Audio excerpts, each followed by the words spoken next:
Imaginez que vous deviez subir un acte chirurgical risqué et que la procédure puisse d'abord être testée sur votre double virtuel pour minimiser les risques. Ce jumeau ne serait pas fait de chair et d'os mais de bits et d'octets. Il reproduirait par exemple le fonctionnement de votre cœur et aurait votre code génétique. Nous avons rencontré les chercheurs à l'origine de cet avatar numérique. L'humain virtuel, d'après ses concepteurs, pourrait bouleverser la médecine et révolutionner les soins.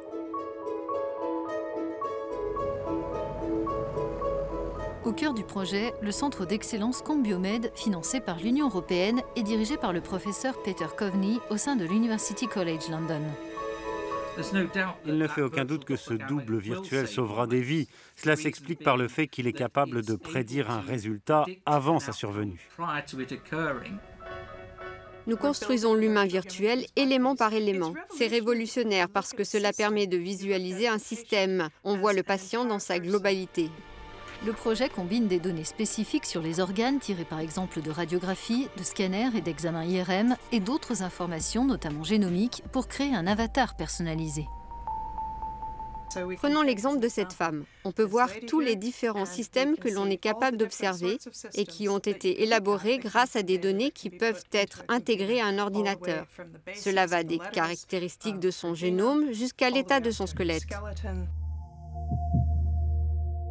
Pour donner vie aux organes virtuels, les scientifiques ont développé toute une série de programmes et d'algorithmes dédiés. Sur cet écran, vous pouvez voir un cœur virtuel. Il présente tous les détails du cœur de la personne en question et peut être utilisé en amont d'une opération chirurgicale s'il y a un problème d'arythmie ou de crise cardiaque.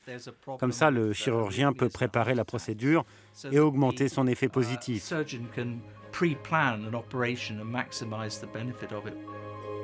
Reproduire virtuellement quelque chose d'aussi compliqué que le corps humain nécessite de disposer d'une puissance de calcul immense. Le Leibniz Supercomputing Center, attaché à l'Académie des sciences de Bavière, apporte sa contribution en menant des simulations informatiques de pointe. Le SuperMUC NG est le supercalculateur le plus puissant d'Allemagne. Les supercalculateurs sont conçus pour réaliser d'énormes modélisations et simulations. La puissance de calcul actuelle de notre SuperMUC, c'est ce que l'on aura probablement dans 20 ans sur nos iPads ou nos smartphones. On essaie de simuler aujourd'hui ce dont nous aurons besoin pour la médecine personnalisée dans les hôpitaux dans 15 ou 20 ans. Les scientifiques sont aujourd'hui capables de visualiser par exemple les globules rouges dans la circulation sanguine.